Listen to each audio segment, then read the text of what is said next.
श्री कृष्ण कहते हैं जो होता है अच्छे के लिए होता है।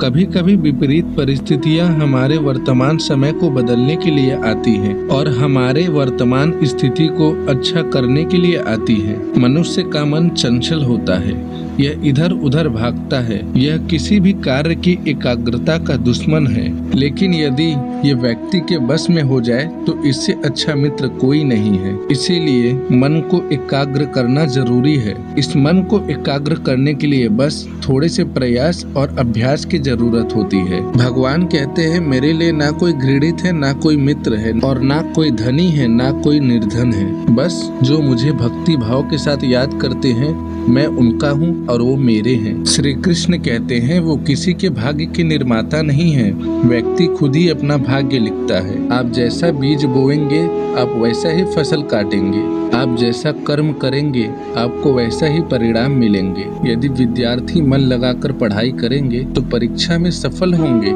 इसी प्रकार हर व्यक्ति का भाग्य तभी बदलेगा जब वो अपना कर्म करेगा। श्री कृष्ण कहते हैं कभी खेत में किसी किसान को खेती करते देखा है? वह उसे कड़ी धूप में जोतता है, पशु पक्षियों से खेत की और फसल की रक्षा करता है, परंतु वह एक बात का हमेशा ध्यान रखता है कहीं खेत में कोई खरपतवार न उग जाए और फसल को कीड़े न पड़ जाए, क्योंकि कीड़े पड़ गए तो फसल को नष्ट कर सकती है। ठीक उसी प्रकार यदि वंश का कोई संतान खोटा निकल जाए तो वह पूरे वंश को नष्ट कर देता है। इसलिए संतान के पालन पोषण में माता पिता को खास ध्यान देना पड़ता है, क्योंकि संतान वो फसल होती है जो आने वाले वंश को महान बना सकती है। श्री कृष्ण कहते हैं व्यक्ति को सदैव बुराई से बच के रहना चाहिए। यदि कोई मनुष्य बुरा कर्म करता है तो उसे यह कर्म इसी जीवन में भोगना पड़ता है। जिस प्रकार बछड़ा गायों के झुंड में भी अपने माँ को ढूंढ लेता है, उसी प्रकार कर्म का फल आपको हजारों के बीच में भी ढूंढ लेगा। ईश्वर कण कण में निवास करते हैं। छोटे से छोटे जीव के हृदय में ईश्वर का वास होता है। किसी भी जीव को कष्ट देना ईश्वर को कष्ट देने के बराबर होता है। अर्थात आप किसी जीव को कष्ट देकर ईश्वर को खुश कैसे कर सकते हैं? जो श्री कृष्ण का दास हो जाता है वो अपने आराध्य से ऐसे दिन ना दिखाने का कामना करता है जब उसमें गुरूर आ जाए तो कृष्ण का दास बनकर ही अपना जीवन सफल बनाना चाहता है। यदि सदैव हंसता खेलता मुस्कुराता व्यक्ति अपने स्वभाव से भिन्न हो जाए, अर्थात चुप गुमसुम और उदास रहने लगे, तो समझना उसके हृदय में अनेकों दर्द है और उस दर्द ने उसे कमजोर बना दिया है। जिस व्यक्ति के पास धन दौलत संपत्ति सब कुछ है किंतु संतुष्टि नहीं है, तो उस धन दौलत का कोई मोल नहीं है, क्योंकि वो हमेशा असंतुष्ट ही रहता है। जिसके पास संतुष्टि है वह थोड़े में भी संतुष्ट रहता है। जब आप कोई बुरा काम करते हो तब आप सोचते हो कोई देख नहीं रहा है,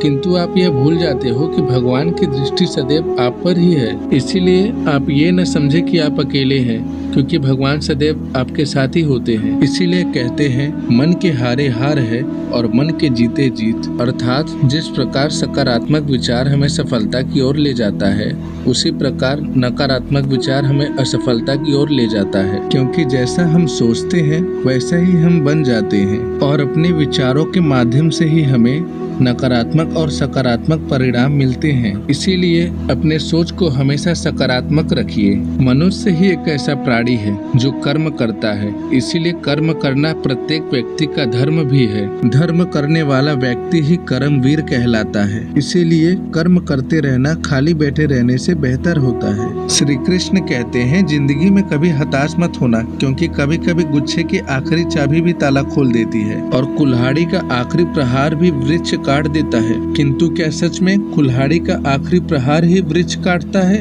नहीं, आपका निरंतर प्रयास ही वृक्ष काटता है और वृक्ष को काटकर गिरा देता है। जब आप कभी निराश हो तो अपने कार्य में दोगुनी उत्साह से जुट जाइए, क्योंकि अनावरण बहता जल ही कठोर चट्टान को काट सकता है। सफलता का मूल है परिश्रम, प्रयास और आशा। श्री कृष्ण कहते हैं मनुष्य को पूरे धैर्य और भगवान पर विश्वास के साथ ही कार्य करना चाहिए। लिए लोग अपने शरीर को सुंदर बनाने में लगे रहते हैं, पर आत्मा की सुंदरता शरीर की सुंदरता से कहीं ज्यादा महत्वपूर्ण है। शरीर तो नश्वर है, मिट्टी से बना है और मिट्टी में मिल जाता है, पर आत्मा अमर है। इसीलिए आत्मा की सुंदरता को बढ़ाओ, शरीर की सुंदरता को नहीं, क्योंकि भगवान आत्मा की सुंदरता को देखते हैं, शरीर की सुंदरता को नहीं।